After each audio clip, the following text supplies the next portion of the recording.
Hello guys, magandang araw. So welcome sa akin channel, si Mix Vlog. So dito po tayo guys.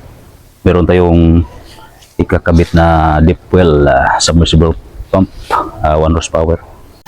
So nandito yung pamalit sa nasunog na pump guys. Yan. Ito yung sunog. Yan. Yan yung sunog. Dito natin pasok dyan. Serviceable na yung ano natin. Nirecommend para wala nang hassle ba. So lagyan pa natin ng fittings. So ito na yung fittings natin. So bali yung entrance nya ito 1 1/4, pero nag-reduce tayo ng Diono lang yung ano hose na gamitin natin. Kaya nag-reduce tayo dito ng 1 by 1 1/4 na J bushing. Siyempre may check bolt tayo na nilagay. Tapos dito, ito na yung P-mil adapter.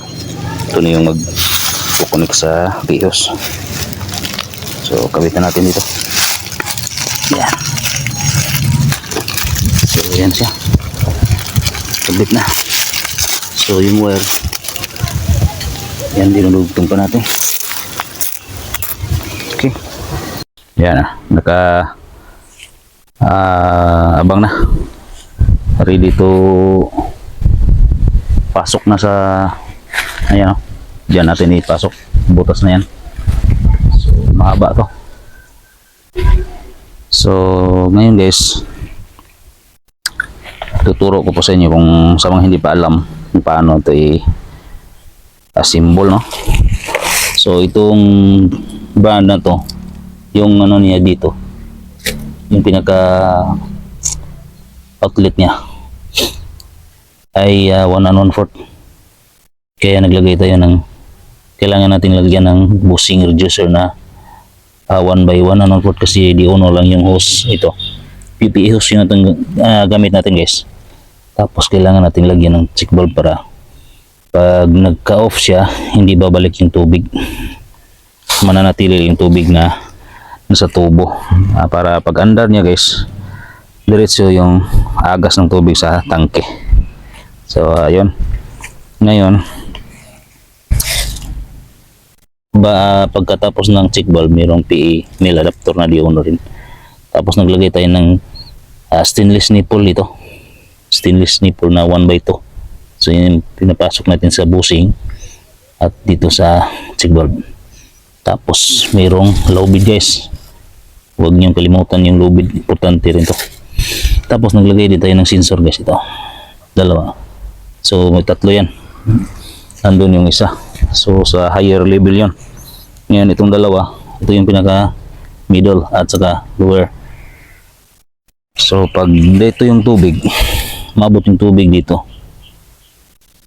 lumagpas ng konti dito, mamamatay yung ating motor pump guys, kasi maubusan ng tubig itong drilling na yan. Lalo na ngayon pinalitan natin ng submersible. So nung hose na kasi yan nasunog yan. Yan, nasunog na yan. Ayan. Sunog na sunog.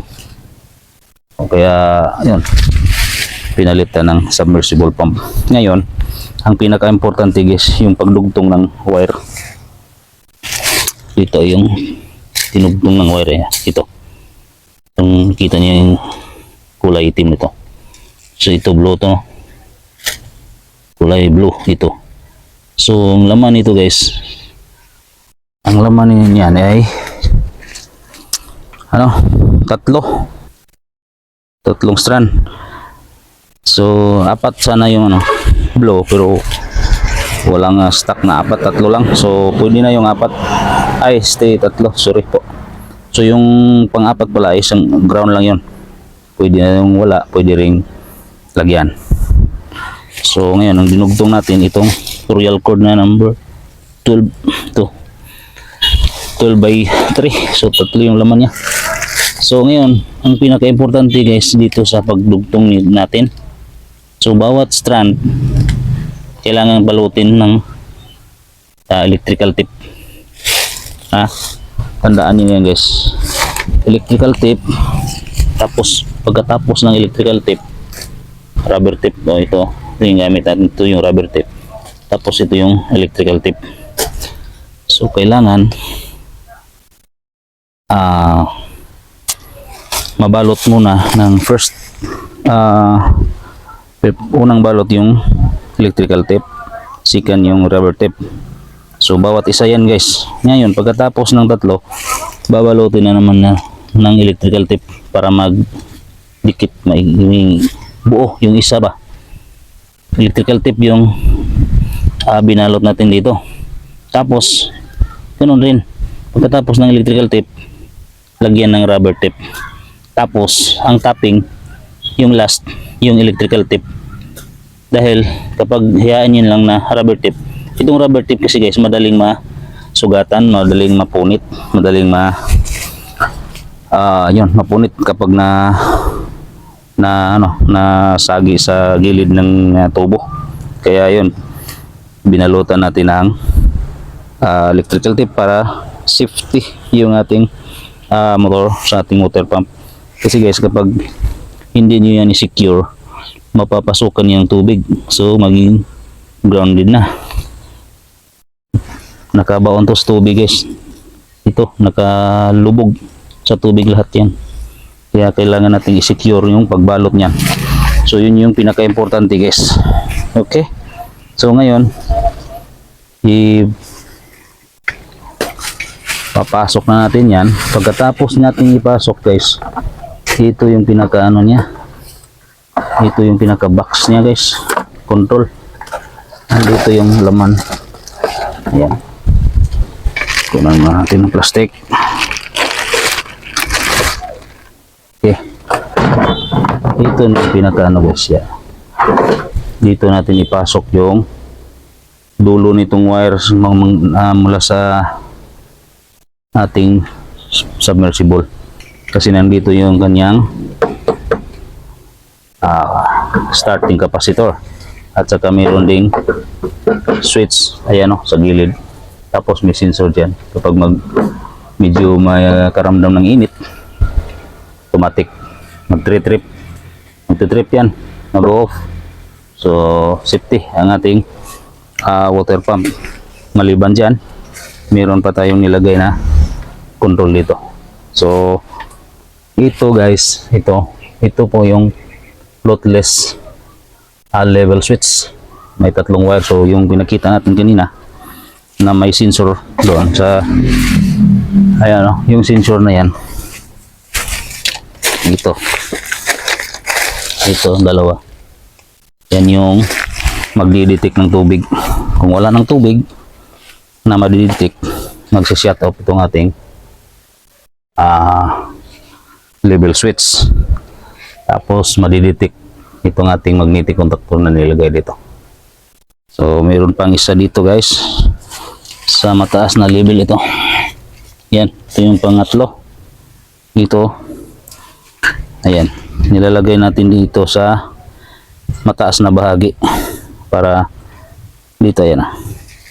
Ayan, pagdating ng tubig dyan, halimbawa maubusan ng tubig guys, no, doon na lang yung level sa tubig, yung last na sensor natin, mamamatay yung pump natin. Ngayon tumataas na naman yung tubig, siyempre, no, pag umabot na dito guys, masisense na nito yung tubig, magkiklik yung ating level control switch. Yan, at mag-on.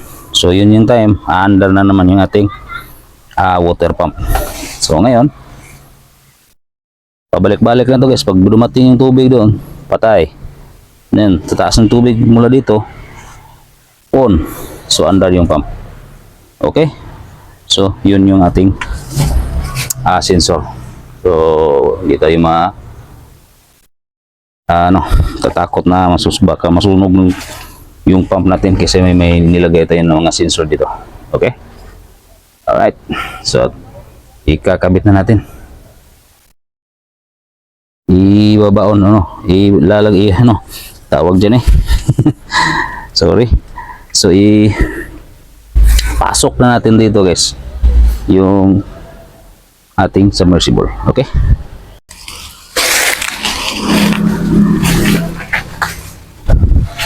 Ito siya.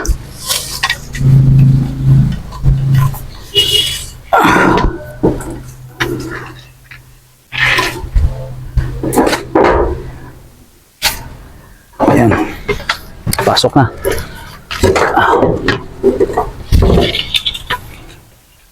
Okay.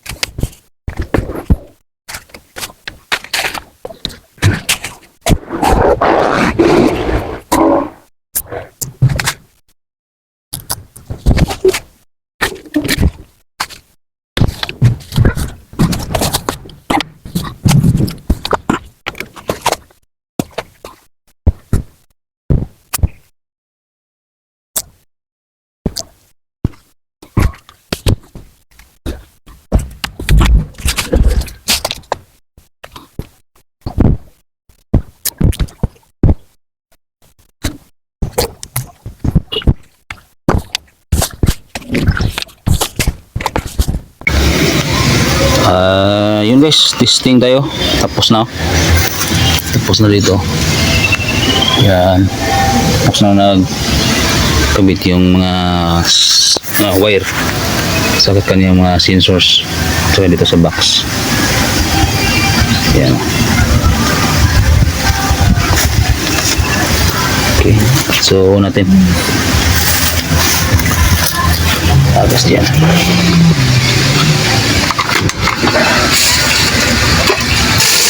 Ayan o. Yung tubig. Okay.